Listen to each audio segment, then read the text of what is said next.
All right, let's take you to Cape Town now, where the Home Affairs Minister, Dr. Motsoaledi, is opening new offices in that city today. The new Epping precinct comprises of the Refugee Centre and the Civic Office. This comes more than 10 years of court battles after Home Affairs closed its Cape Town refugee offices. Now, our reporter Aisha Ismail is on that story, and she joins us now live. Aisha, what exactly did the minister say, especially after the many court battles against Home Affairs closing its offices there? Well, Masejo, the Minister and other Home Affairs officials are very excited about the opening of this facility. It's not only a facility as a reception centre for refugees, it's also a Home Affairs office where South Africans can come and collect their IDs and also apply for their IDs and passports. But also this precinct will also accommodate the Refugees Appeals Authority right here on this premises.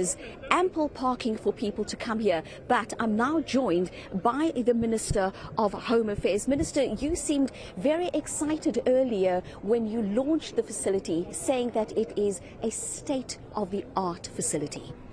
Well, Ayesha, I'm sure you have walked through, you have seen. Not many of our offices look like this. Even the facilities inside, even the cameras on the counters. You might not understand the significance of that actually. Why there are cameras on the counters? Because in the past, you sit on a counter or many counters, then they say, no, there's a photo booth there, go and take a photo. That's when people swap. And the information, that is Ayesha, but the picture becomes Aaron. So with this system, it cuts that because everything is happening there on the counter. That's why we're excited. And we are going to repeat that in a number of Home Office offices. The design and the technology we've put here. But we are excited because we don't have any place in the country where we've got a center that is 3 offices in one. A Civic Office for Home Affairs, an Immigration Office, a Refugee Reception Center, and also a Refugee Appeals Authority Center where people can come and appeal if they've been rejected by the refugee system. Now, Minister, in Cape Town, there are 2 tents housing refugees and asylum seekers, one in Wingfield, which is situated in the Kensington area, as well as one in Paint City. The refugees and asylum seekers have been there for just over 3 years, and they were put there at the time with the height of the COVID-19 pandemic. The disaster regulations have been lifted. What is the situation and the status of those refugees and asylum seekers? Well, they are refusing to move. They are refusing to move, and arrogantly so, I must add. Because you are aware that South Africa deliberately took a decision of non-encampment. We don't put people in refugee camps and asylum seekers. They integrate all over society. Now, those refused when COVID was lifted, when COVID was normal. They even defied not only us, even the United Nations High Commissioner for Refugee and the IOM, the International Organization on Migration. Remember that the United Nations High Commissioner for Refugees office went there and offered them, please integrate in the communities where you came from. They even gave them 2 offers that we will pay for you for your rent for the first 3 months. And pay for your groceries for the first 3 months while you are finding your footing. Some people say it's unfair. What will happen thereafter? They don't ask a question. What was happening before? Because all refugees and asylum seekers, thousands of them, hundreds of thousands of them in South Africa, are not taken care of by anybody in a camp. Because South Africa doesn't have that rule. They settle where they are, they are allowed to work and all that. So that offer was taken by half of the people. Then the International Organization of Migration came and said, look, if you regret being South Africa and you want to go back home, we will buy you a ticket. Again, half of them took that offer. The others are refusing. They say they will never go, they will rather die because they want to find themselves in Canada. And I'm sure you are aware, Ayesha, you've been following that case. This issue of Canada, and the word used or the excuse is that South Africa is xenophobic. People are being killed who want to go to Canada. Did you ask yourself why they specifically choose Canada? Of course, they will refuse when you ask them. They said, no, we want to go anywhere. They want Canada. And I will tell you why. In Canada, there's a province called Quebec, which is French-speaking. And you are aware that most of the people here in these tents are from DRC, they speak French. But again, in Canada, historically, that's where many of the indigenous people who were found in the Americas moved to during colonialism when the area was being colonized. The Canadian government now has put lots and lots and lots of benefits, which South Africa does not ever dream about achieving. Lots of benefits where I heard some of them don't have to work in order to live there because they are huge social benefits. And they are all targeting them. Now the question is why not move to Canada directly? Because Canada doesn't allow that. I personally met the Deputy Minister of Immigration and Citizenship in Canada, who told me straight that nobody whatsoever comes here in a group because they are protesting. People must apply one by one. And Canada has got the right to decide who is allowed in. So they can't follow that route. Why then not protesting the DRC or any other country? Because other countries don't tolerate this nonsense. They will move in immediately. We here are very patient because of our laws and constitution. I'm sure you saw what happened in Pretoria. The people who were moved there, who we accommodated in Lindela, and they are making as if we are arresting them in Lindela. They were not. They are free to go. Any minute, there is nothing that forced them to go to Lindela, because we are even putting them on the side of Lindela, which is not for those who are arrested. So they are free to wake up and go anywhere, but they are refusing because they want public sympathy. Look what's happening in these tents. I'm not sure whether my spokesperson told you. We are forced to give them abortion facilities. The law doesn't even allow us to do that because there's no act in South Africa that say Home Affairs must provide that because we don't have encampment. In fact, the Auditor General even warned us. We had to go to Treasury and say, on humanitarian grounds, please allow us to give them ablution facilities. And Treasury agreed on those grounds. You see what they are doing? They block the service providers who come to give them these mobile toilets and all that. Then to come publicly and say, look, we are living in squalor here in South Africa. This is a very bad country. Please take us to Canada.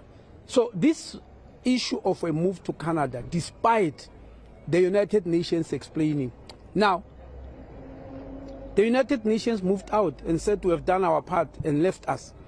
I went to Geneva, to the headquarters of United Nations High Commissioner for Refugee, the High Commissioner himself. I asked him, if United Nations itself is unable to solve this problem and they move out, what do they expect from us in South Africa? They can't just dump us like this and go away. I then went to see the Director General of the International Organization on Migration, asked the same question. You tried your best. Those people who are intransigent, what do you allow? What do you expect us to do as a country? Because you are the one, UN agencies, who have to deal with this problem at the highest end. And they said, no, they'll come and look at it. You can see in Pretoria, we're saved by a judge who ruled that they must go. And even then, one lady, I don't know whether he was interviewed by a TV station, was talking about, is this human rights in South Africa? Even having gone through the courts, everybody knows the courts in South Africa are respected because they are fiercely independent. So if the courts ruled and you still don't want to move, the United Nations rule. And by the way, for those people to be removed there, the new country director of United Nations High Commissioner, apart from the court, wrote me a letter and said the United Nations can no longer tolerate this. We can't work. Our offices are occupied and we're in your country. Why don't you move these people? In fact, the United Nations itself was confronting us. Now even them are defied. The International Organization on Migration are defied. And the courts are also same thing. They defy them. So what do we do? Which country must tolerate that type of nonsense? Surely the only reason that they are still there is because we are a law-abiding country. We could have moved them long ago, but we need an order of court. And unfortunately, very unfortunately, they are in the area of a municipality. and the municipality is incessantly refusing to apply for that order. They say this is a Home Affairs issue. And in Home Affairs, because we don't own the land, so we are in no man's land, but we are looking for other means. But we have to move them. There's no question about it. Minister, I need to ask you about Thabo Bester. Has he been issued with a South African identity document yet, or is it in the process? No, we haven't issued it. I'm sure you are aware that he's still in jail. If police release him or allows him to come to Home Affairs office or allow us to go there, we'll do so. But we have never given anybody an ID in jail. It has never happened. But I'm not saying it's impossible, but nobody has asked us to do so. Have you been able to establish yet how Thabo Bester was able to leave the country? Remember, we were saying at the previous press conference that there's absolutely no documentation as to how he and his two accomplices crossed the border into Tanzania. Unfortunately, once people do that, because it's a criminal offense, it now falls within the purview of the Hawks, the police and the Hawks. That's what happened with Bushiri.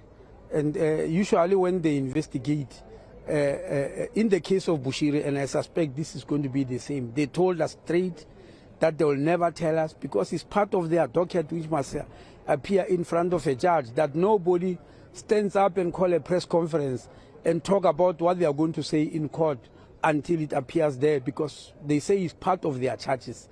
And charges are only brought to a person when they are sitting in the box in court, and they say nobody announces charges publicly. That I'm charging you about for this and this, I'm charging you for this and this, I'm charging you on this count before you are in court. And unfortunately, that's where we are at the moment. So we don't know. You think some of your Home Affairs officials may have assisted them to cross the border?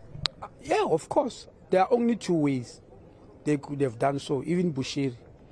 There are only two ways. You jump the fence somewhere in the dark illegally, somewhere in the bush. I'm sure that happens all over the world. You are aware Donald Trump tried to stop it with a huge wall. We are not going that way. So it's possible that they must have jumped the fence. If they went through a normal port of entry, they could not have done that without the help of either an immigration officer in Home Affairs or a police officer in SAPS. There's no other way. So those are the only two possibilities. In other words, you see why I'm saying so, Aisha. 3 weeks ago, we caught a police officer and an immigration officer at OR Tambo Airport. People whose stay in South Africa has come to an end. Their passports, the days which they were given to stay in South Africa has come to an end. They bring the passports together, give them this police officer in uniform, who marches through all the airport structures, go into the bag, call an immigration officer and start stamping the passports as if the person has left the country. Now that police officer is using his uniform and rank to go through there because nobody suspects him. He was not aware that we are watching. We know all these rings. He was being watched for quite a long time and observed. Who is he working with? That's why they were arrested. So I am saying police officers and immigration officers in Home Affairs, they do this type of things, and we've got many examples. In 2021 in Komatipoort, at the Lebombo border post, our border with Mozambique, we arrested 6 Home Affairs officials and 1 police officer, doing the same thing of stamping passports of people who were in Johannesburg, as if they've gone into Mozambique, they've left, when they are still here. And it was a police officer and a Home Affairs official. And that was the only way that scam could be run. Run it with the people inside who have got authority, who have got uniforms.